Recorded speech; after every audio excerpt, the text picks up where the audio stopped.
자, 성경에 보면 우리 하나님이라는 표현이 참 많이 나옵니다. 성경을 통틀어서 186번이나 나와요. 우리 하나님. 하나님이라는 말도 참 좋지만 우리 하나님, 그렇죠? 우리라는 말이 들어가면 느낌이 벌써 많이 달라요. 그래서 성경은 하나님이라는 말도 있지만 또 여호와 하나님이라는 표현도 있지만 우리 하나님 혹은 오늘 본문처럼 여호와 우리 하나님이라고 표현하는 표현들도 많이 보게 돼요. 이런 표현이 특별히 시편에 많이 나와요. 몇 구절 제가 한번 읽어볼게요. 시편 20편 7절에 보면 어떤 사람은 병거, 어떤 사람은 말을 의지하나 우리는 여호와 우리 하나님의 이름을 자랑하리로다. 우리 하나님의 이름을 자랑하리로다. 시편 99편 5절에도 너희는 여호와 우리 하나님을 높여 그의 발등상 앞에서 경배할지어다. 그는 거룩하시도다. 또 한번 우리 하나님. 시편 99편 9절에도 너희는 여호와 우리 하나님을 높이고 그 성산에서 예배할지어다. 여호와 우리 하나님은 거룩하심이로다. 여기는 우리 하나님이란 말을 두 번이나 반복해서 쓰고 있는 것을 보게 되죠. 그리고 시편 105편 7절에도 보면 그는 여호와 우리 하나님이시라. 그의 판단은 땅에 있도다. 이처럼 성경에 우리 하나님이라는 표현이 참 많이 나오는데 여기서 우리라는 말은 보통 어떤 관계에서 사용하는 말입니까? 아주 친밀하고 또 아주 사랑스러운 관계, 서로가 서로를 아끼고 존경하고 귀하게 여기는 그런 관계 속에서 우리는 우리라는 말을 써요. 우리라는 말을 함부로 쓰면 안 되죠. 특별히 남자들이 다른 여자에게 우리라는 표현을 잘못 쓰면 옆에 있는 아내한테 여지없이 꼬집 피고 말고 또 혹은 그 자리에서 꼬집 피진 않더라도 집에 가서 더 큰 유혹을 보게 되죠. 우리라는 말을 그렇게 함부로 쓰면 안 돼요. 이 보통 사이, 보통 관계에서는 우리라는 말을 남자 사이에도 여자 사이에도 뭐 그냥 뭐 별거 아닌 일 우리라고 너 지금 뭐라 그랬어? 우리? 하면서 한번 또 확인하는 그런 일들을 보게 돼요. 어쨌든 이 우리라는 말은 아주 친밀한 관계 속에서 사용하는 그런 표현입니다. 성경에서도 마찬가지 우리라는 표현을 함부로 쓰지 않아요. 그런 표현을 쓸 때는 반드시 그럴 만한 이유가 있을 때 사용합니다. 특별히 방금 읽었던 맨 마지막에 읽었던 시편 105편 7절에서 하나님을 우리 하나님이라고 부르면서 바로 그 다음 절 시편 105편 8절에서 왜 우리 하나님이라고 부르는지 그 이유를 설명하고 있어요.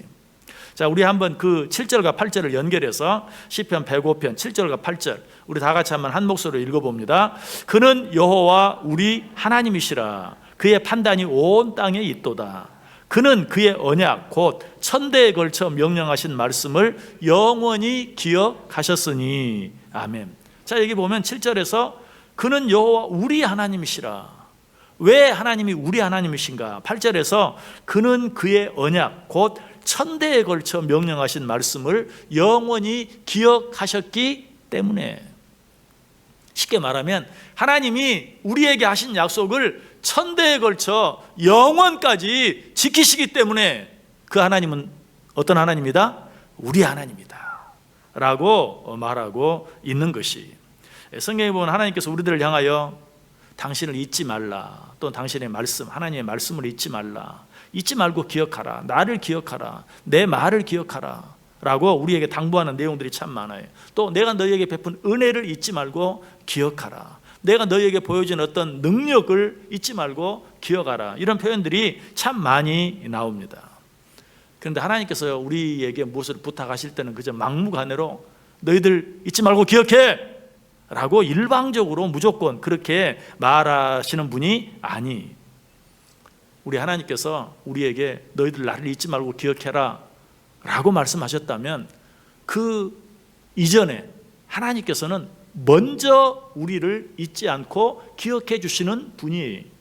또 너희는 내가 너희에게 한 말을 잊지 말라라고 말하면 하나님께서 먼저 우리에게 주신 약속들, 언약들, 그것들을 잊지 않고 지켜주신다는 뜻이 내포되어 있어요. 그러므로 하나님께서 우리에게 너희는 이렇게 해라, 마찬가지 우리에게 한 가지 하라고 말하면 하나님께서는 어때요? 우리가 그렇게 하기만 하면 우리에게 더 많은 것들을 해 주실 것을 준비하고 그렇게 하시는 것이, 우리 하나님은 항상 그런 분이에요. 하나님께서 우리에게 하나를 부탁하실 때는 그 전에 우리에게 주실 10개를 미리 예비하고 부탁하세요. 그러면 하나님이 너희들 잊지 마라고 말할 때는 내가 너희들 절대 잊지 않을 거야 하는 그런 약속이 이미 우리에게 주어져 있다는 사실, 우리가 꼭 기억해야 돼요. 자, 그런데 아까 읽었던 시편 105편에서 그의 언약, 천대에 걸쳐 명령하신 말씀, 이것들이 무엇일까? 그 뒤에 보면 그 언약이, 그 약속이 무엇인지 분명하게 설명해 주고 있어요. 아까 시편 105편 7절 8절 읽었죠? 근데 9절에 보면 이것은 아브라함과 맺은 언약이고 라고 말하고 있어요. 자, 하나님을 왜 우리 하나님이라고 불렀어요? 그 하나님은 우리에게 주신 언약을 천대까지 영원토록 잊지 않고 기억하시는, 지키시는 분이시기 때문에 라고 말했는데, 그 언약이 뭔가? 바로 그 다음 절 시편 105편 9절에 보면 이것은 아브라함과 맺은 언약이다 라고 말하고 있어요. 여기서 이 언약은 크게 세 가지로 말할 수 있는데, 그 첫 번째 언약은 방금 말씀드린 것처럼 믿음의 조상 아브라함과 하신 약속이, 하나님께서 아브라함과 어떤 약속을 하셨습니까? 우리 그 약속 한번 같이 읽어볼까요? 창세기 12장 1절 2절 3절 말씀. 창세기 12장 1절 2절 3절 말씀, 우리 다 같이 한 목소리로 읽습니다. 여호와께서 아브라함에게 이르시되 너는 너의 고향과 친척과 아버지의 집을 떠나 내가 내게 보여줄 땅으로 가라. 내가 너로 큰 민족을 이루고 내게 복을 주어 내 이름을 창대하게 하리니 너는 복이 될지라. 너를 축복하는 자에게는 내가 복을 내리고 너를 저주하는 자에게는 내가 저주하리니 땅의 모든 족속이 너로 말미암아 복을 얻을 것이라 하신지라. 아멘. 이것이 하나님께서 우리에게 주신 첫 번째 언약이, 하나님께서 아브라함에게 주신 이 약속의 축복이 특별한 것은 이 축복이 아브라함 한 사람에게만 주어진 것이 아니, 아브라함에게만 주신 것 같지만 사실은 그의 모든 후손들에게 주어진 약속이고 축복이, 그 약속의 축복을 다시 한번 구체적으로 생각해 보세요. 내가 너로 큰 민족을 이루게 하겠다. 아브라함 혼자만 잘 돼가지고 큰 민족이 될 수 있나요? 그 후손이 번성해야 큰 민족이 될 수 있는 것이, 내 이름을 창대하게 하겠다. 아브라함 혼자만 훌륭한 일을 해서 그 이름이 창대하게 될 수 있나요? 그 후손들이 역시 번성해서 그들이 그 이름을 높여 주어야 그 이름이 후세에 걸쳐서 창대하게 되는 것이죠. 너는 복이 될지라 라고 말하고 있는데, 이 말씀은 이전 성경은 너는 복의 근원이 될지라 라고 말하고 있어요. 어떻게 해야 복의 근원이 됩니까? 자기 혼자만 잘 된다고 복의 근원이 되나요? 아니에요. 복의 근원이 된다는 말은 복의 뿌리가 되고 복의 원천이 된다는 것이, 그 복이 다른 많은 사람들에게 흘러가야 돼요. 그의 자손의 자손의 자손들에까지 흘러가야 비로소 복의 근원이 될 수 있는 것이죠. 그러므로 하나님께서 아브라함에게 하신 이 약속은 단순히 아브라함 한 사람에게만이 아니라 그 후손들에게 주신 약속이다. 그러므로 이 약속의 축복, 이 축복의 약속은 얼마나 놀라운 것인지 몰라요.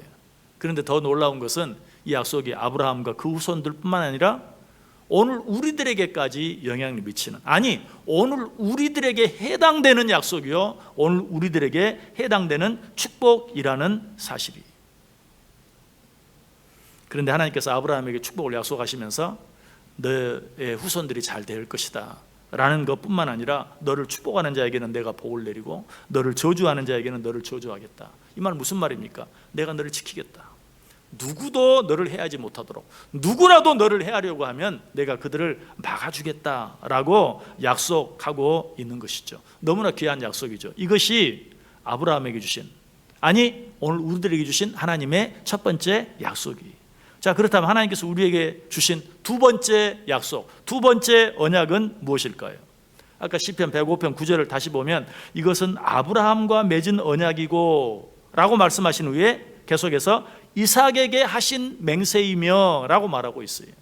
하나님 우리에게 주신 두 번째 언약은 아브라함의 아들 이삭에게 주신 맹세예요. 자, 이삭에게 주신 맹세가 어떤 내용입니까? 그 내용이 바로 오늘 본문 우리가 읽은 창세기 26장 2절, 3절, 4절 말씀이에요. 자, 이 말씀 다시 한번 같이 우리 한 목소리로 읽어보겠습니다. 창세기 26장 2절, 3절, 4절 시작. 여호와께서 이삭에게 나타나 이르시되 애굽으로 내려가지 말고 내가 내게 지시하는 땅에 거주하라. 이 땅에 거류하면 내가 너와 함께 있어 내게 복을 주고 내가 이 모든 땅을 너와 내 자손에게 주리라. 내가 내 아버지 아브라함에게 맹세한 것을 이루어 내 자손을 하늘의 별과 같이 번성하게 하며 이 모든 땅을 내 자손에게 주리니 내 자손으로 말미암아 천하 만민이 복을 받으리라. 아멘. 여러분, 이 두 번째 언약은 누구에게? 아브라함의 아들 이삭에게. 자, 어떤 약속을 합니까? 너와 너의 후손이 하늘의 별과 같이 번성하게 해주겠다라고 말하고 있어요. 하늘의 별이 얼마나 될까요? 물론 그 별의 수를 다 셀 수 있는 사람은 아무도 없겠죠. 그런데 어떤 방법으로 세었는지는 모르지만 그 별의 수를 헤아린 사람이 있는데요, 호주 국립대 사이먼 드라이버 박사가 하늘의 별의 숫자를 발표했어요. 물론 정확한 것은 절대로 아니겠죠. 그런데 우주에 있는 별의 수가 몇 개인가 입으로 말은 못하고 7자를 하나 쓰고 그 뒤에 동그라미를 22개 붙인 숫자라고 발표했어요. 그걸 어떻게 읽어야 될지 전 몰라요. 7자 하나를 쓰고 동그라미를 22개. 그것도 저는 실제 수에 훨씬 미치지 못하는 수일 것이다. 저는 그렇게 생각해요. 그런데 이 7자 뒤에 동그라미 22개를 붙인 숫자는 또 그 숫자는 어떻게 셌는지 모르겠지만 바다의 모든 모래와 사막의 모든 모래의 숫자를 합한 것보다 10배나 많은 수라 그래요. 자, 근데 그걸 어떻게 또 바다의 모래알 수와 사막의 모래 수는 물론 뭐 한 대빵만큼 퍼가지고 센 다음에 전체 면적을 계산하고 뭐 등등 뭐 나름대로 계산을 했겠죠. 어쨌든 그 숫자의 의미는 뭡니까? 헤아릴 수 없는, 우리 인간의 어떤 방법으로는 도무지 헤아릴 수 없을 만큼 크고 많은 축복을 그에게 허락해 주겠다라는 것이죠. 얼마나 놀라운 약속이요, 얼마나 놀라운 축복입니까? 그런데 이 아브라함에게 주어진 첫 번째 언약, 그리고 그 아들 이삭에게 주어진 이 두 번째 언약, 이것은 서로 별개의 언약이 아니에요.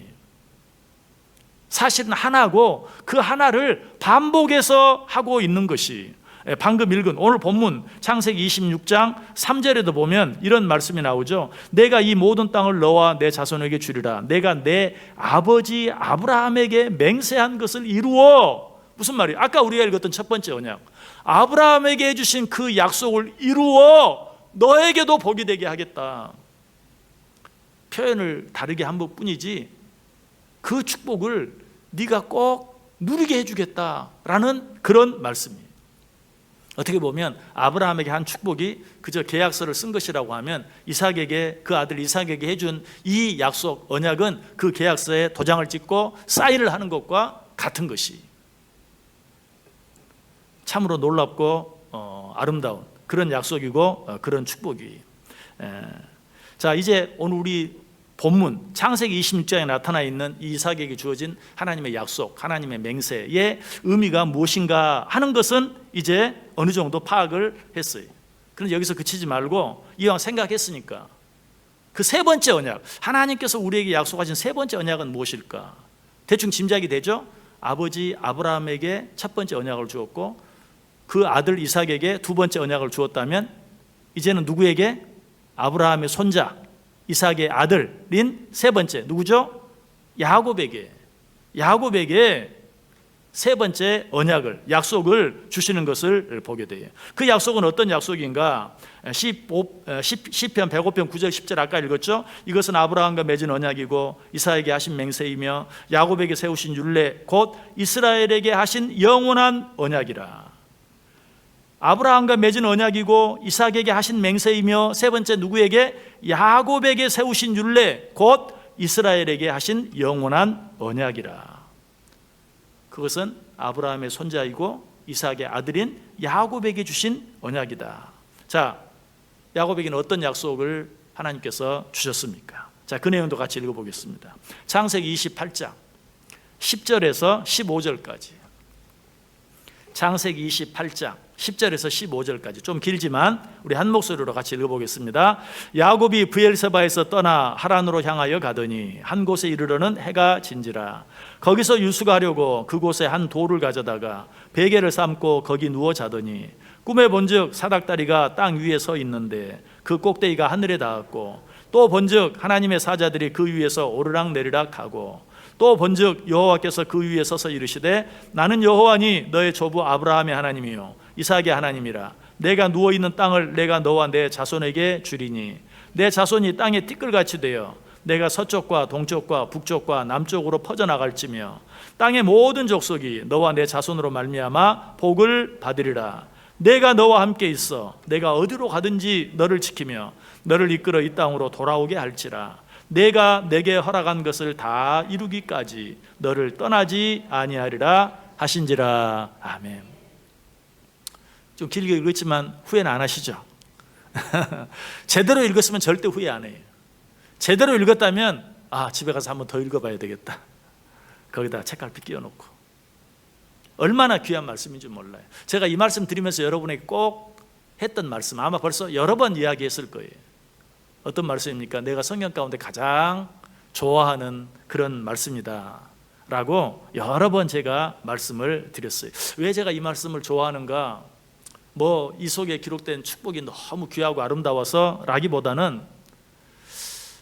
자주 이런 생각이 들어요. 하나님께서 내게 맡기신 일이 있고 하나님이 나를 통해 계획하시고 이루시기를 원하는 일이 있는데 그 일을 다 이루지 못하면 하나님 앞에 갔을 때 난 어떻게 될까 하는 그런 염려, 그런 걱정, 어떤 그런 두려움이 생길 때가 있어요. 종종 있어요. 그런데 그때마다 나를 그 두려움 가운데서 그 염려 가운데서 벗어나게 해주는 말씀이 바로 이 말씀이 내가 내게 허락한 일을 다 이룰 때까지는 결코 너를 떠나지 아니하리라. 믿으십니까? 물론 그렇다고 게을러서는 안 되겠죠. 하지만 우리는 분명히 이 말씀을 믿어야 돼요. 내가 내게 허락한 일을 다 이룰 때까지 내가 너를 떠나지 않을 거야. 내가 너와 함께 할 거야. 위로가 필요할 때는 위로해 주시고 격려가 필요할 때는 격려해 주시고 힘이 필요할 때는 힘을 주시고 지혜가 필요할 때는 지혜를 주시고 열심이 필요할 때는 열심을 주시고 그렇게 해서 내가 너를 통해 이루기로 계획한 일들은 반드시 이루고야 말겠다라고 약속하고 있어요. 그래서 제가 이 말씀을 좋아하는 거예요. 난 너무 부족하고 정말 너무나 많은 일들을 하나님께서 내게 원하실 것 같은데 나는 그 일을 다 감당할 자격도 없고 능력도 없고 그때마다 나는 이 말씀을 통해서 내가 너와 함께 하겠다. 내가 내게 허락한 일을 다 이룰 때까지는 너를 결코 떠나지 않겠다 라고 말씀해 주시는 이 말씀이 내게 힘이 되는 것이 좋아하지 않을 수가 없어요. 자, 그래서 시인은 이 언약에 대해 말하면서 단순히 야곱에 대한 언약이라고 말하지 아니하고 뭐라고 말하죠? 이스라엘에게 주신 언약이다 라고 말하고 있어요. 이스라엘에게 주신 언약이다라는 말에는 두 가지 의미가 있죠. 그 첫 번째 의미는 처음 아브라함에게 주어진 약속처럼 이 약속도 야곱 한 사람에게만 주어지는 약속이 아니라 영적 이스라엘 된 우리 모두, 하나님의 자녀된 우리 모두에게 주어진 약속이다라는 의미이고, 그 두 번째 의미는 시간적으로 아브라함에게 혹은 이삭에게 야곱에게 주어진 그 시대에만 해당되는 약속의 축복이 아니라 천대까지 영원 무궁히 오늘 우리에게까지, 아니 우리의 후손들에게까지 계속되어지는 그런 언약, 그런 약속이다라는 의미. 얼마나 귀하고 아름다운 축복인지 몰라요. 자, 아까 아브라함에게 주어진 축복이 하나님이 계약서의 계약 내용을 쓰신 것이라면 그 아들 이삭에게 주신 내용은 그 계약서에 사인을 한 것이다 라고 말씀드렸어요. 그렇다면 또 그 손자 야곱에게 하신 내용은 어떤 내용일까요? 사인한 것으로도 모자라서 공증까지 하는 그런 내용이다 라고 말할 수 있는 것이, 하나님께서 왜 이처럼, 어쩌면 똑같은 약속인데 하나님 이삭에게 말할 때는 오늘 본문에 분명히 그렇게 말하고 있죠. 이 약속은 너에게 그냥 한 것이 아니야. 이거 이미 너의 아버지 아브라함에게 했던 약속, 아니 맹세라고 이야기하죠. 내가 이 맹세를, 이 약속을 지키겠냐 안 지키겠냐? 지킬 것이다. 그리고 그렇게 말한 것으로는 모자라서 그 아들 야곱에게도 또 한 번 그 약속의 맹세를 다시 하고 있는 것을 보게 돼요. 이 모든 사실을 통해서 우리가 얻을 수 있는 게 뭡니까? 하나님은 한 번 하신 약속은 절대로 잊어버리지 않는다. 그리고 하나님은 한 번 하신 약속은 반드시 지키신다. 꼭 아브라함, 이삭, 야곱 3대에 걸쳐서만이 아니라 아까 시편 105편에서 약속한 것처럼 1000대에 걸쳐 영원히, 오늘 우리에게까지 뿐만 아니라 우리의 후손들에게까지 하나님께서는 당신이 하신 약속을 반드시 기억하시고 지키신다라고 말씀하고 있는 것이. 자, 그 사실도 우리 말씀을 통해 한번 확인해 보겠습니다. 지금까지도 하나님이 반복해서 계약서 쓰고 사인하고 공증하고까지 했는데도 그것으로도 부족하다면 하나님께서 한 번 하신 약속은 반드시 지키시고 반드시 이행하신다라는 사실, 우리 말씀을 통해서 다시 한번 확인하겠습니다. 우리 같이 읽습니다. 레위기 26장 9절 말씀 같이 읽습니다. 내가 너희를 돌보아 너희를 번성하게 하고 너희를 창대하게 할 것이며 내가 너희와 함께한 내 언약을 이행하리라. 아멘. 믿으십니까? 믿으십니까? 내가 너희와 함께한 내 언약을 이행하리라. 한 구절 더 읽겠습니다. 신명기 7장 9절 말씀. 신명기 7장 9절 시작. 그런즉 너는 알라 오직 내 하나님 여호와는 하나님이시요 신실하신 하나님이시라. 그를 사랑하고 그의 계명을 지키는 자에게는 천대까지 그의 언약을 이행하시며 인애를 베푸시되. 아멘. 믿으십니까? 믿으십니까? 하나님께서는 한 번 하신 약속은 절대로 잊어버리지 않아요. 잊어버리지만 않고 기억만 하십니까? 아니, 금방 읽었던 두 구절에서 분명히 뭐라고 말합니까? 내가 반드시 그 언약을 이행하리라 라고 약속하고 있어요. 오늘 이삭에게 주신 언약의 말씀을 생각하면서 왜 앞으로는 아버지 아브라함에게, 뒤로는 아들 야곱에게 한 약속을 한꺼번에 생각했는가? 하나님께서 그 약속들을 반복하고 계시는 이유가 무엇인가 하는 것. 또 아브라함에게 하신 약속이 아브라함 한 사람에게만 해당되는 것이 아니고, 이삭에게 하신 약속이 이삭 한 사람에게만 해당되는 것이 아니고, 야곱에게 하신 약속이 야곱 한 사람에게 해당되는 것이 아니라 그 자자손손이 천대까지 영원히 하나님의 자녀들 우리 모두에게 해당되는 약속이라는 사실을 확인시켜 드리기 위해서. 여러분, 이 한 해 2026년 벌써 한 달이 가고 이제 2월 또 새로운 달이 되었는데, 여러분 올 한 해, 아니 우리의 남은 인생 전체 하나님께 주신 이 약속의 말씀을 붙들고 사세요. 아브라함에게 하신 약속이, 이삭에게 하신 약속이, 야곱에게 하신 약속이 곧 하나님의 이스라엘 된 나에게 주신 약속이라는 사실을 확실히 믿으시기 바랍니다.